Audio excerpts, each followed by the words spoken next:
Julie, thank you so much for being with us here today. So, the General Assembly, the Jewish Federations of North America General Assembly, just ended 2.5 days, 2,500 people coming together in one place. Tell me, what were the best things that came out of it, and what were the greatest challenges? The best part was being together. We needed to be together. It's very much the feeling we had right after October 7th when we organized the rally in Washington. We needed to be together then, and now a year later, and really quite sadly, coincidentally, right after Amsterdam, we needed to see each other and be together and be united and be strong and be purposeful about where to go from here. I think we've been off for a year working as hard as we can, running as fast as we can, and you run out of steam a little bit. And I think everybody knew by being together, they'd be re-energized, they'd get back that resilience, they'd understand what the next steps are, and they'd have each other. And I think we need each other. Now, Julie, I know there were a number of key issues that were discussed during the General Assembly. What were those, and what were some of the messages that came out of the event? So I would say probably more than anything, we know our work is not done in Israel. That came up in a million conversations. We are very proud of the fact that we've raised as a system over $850 million, of which $700 million have hit the ground and is being put to work in Israel. But we're all aware of the fact that this is a long game and that we can't rest until Israel is recovered and rebuilt and as strong as it can be. So I think we are all re-energized in knowing we have some work to do there. We've talked a lot about community engagement, very much as part of the fight against anti-Semitism. We have to remember who our partners are that maybe we have not been in conversation with, and to work very hard to strengthen our ally communities. And I think one of the third messages is we speak a lot about this word, the surge.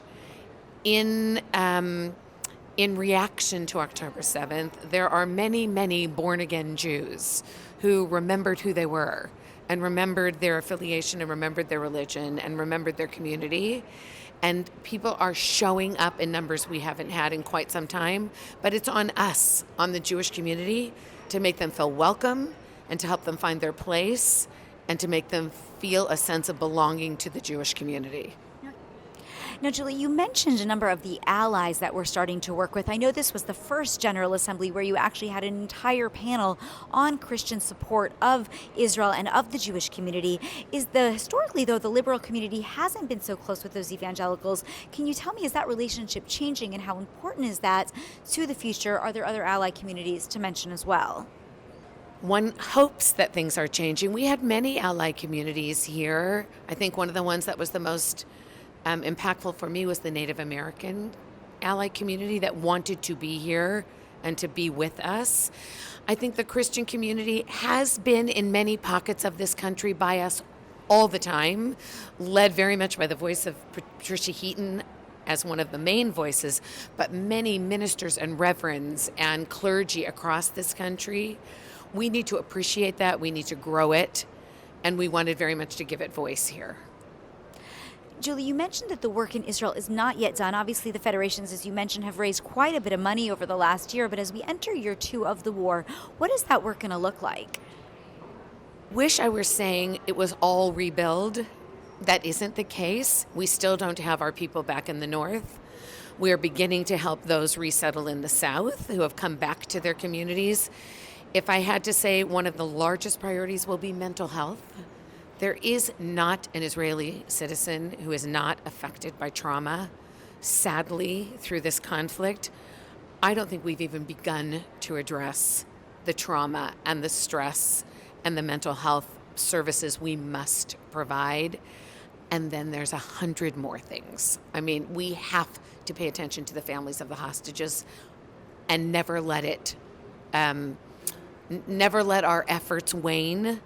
We have been doing that all along. There were many, many hostage families here, speaking from the main stage, speaking in side conversations, speaking in breakout sessions.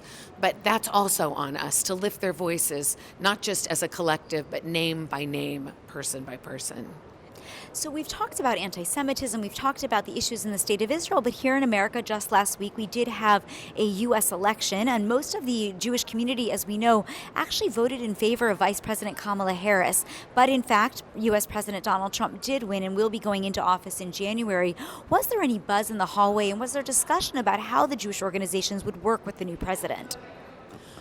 I would honestly say there was very little conversation about that. What was more prevalent is something we've known since the beginning of time, that without bipartisan support for the state of Israel, there won't be the U.S. support that we need. So we don't ever really think of this in any way other than Democrats and Republicans across the aisle, who we must make certain understand the needs in military aid and everything else to support the state of Israel. Julie, is there any concern regarding the Biden administration in his final 3 months? I mean, obviously the election last week didn't go in favor of the Biden administration, and the question is really, will Biden potentially change the way that he behaves in terms of his Israel policy? There have been some threats on the ground, not enough aid to Israel if the aid does not go to Gaza. What are you thinking is going to be?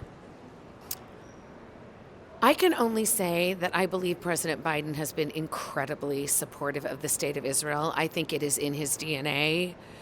I think it is no surprise that he was in Israel moments after October 7th, and I do not think that devotion to the state of Israel has ever waned for him. Julie, what is your vision for the Jewish community in the next year, JFNA being the umbrella organization of the American Jewish people? How do you think that the next year is going to go? Will it get better than what we saw in the previous year? As I mentioned a little bit earlier, I think we have a lot of work to do in engagement. And I'd say in two areas of engagement. Within the Jewish community, I've just come out of a conversation about the cost of Jewish education. And students and children and families want to have their children in day school and religious school education in record numbers. And we have to work on the ability to afford day school education. And then the engagement with our allies in our communities. We got behind, and we need to remember that. I'm very much engaged. One of the heroes of this moment has been Van Jones, and I think there isn't anybody who doesn't know that. And Van has reminded everybody about the historic alliance between the Black and Jewish community that we let slide on both sides of that. And there will be great efforts going forward in that alliance and in every ally community. Julie, are you hopeful? I'm very hopeful. We are a resilient people. We will survive this. I hope we'll come out of it stronger. And if anything, this General Assembly reminded me of the power of the Jewish community.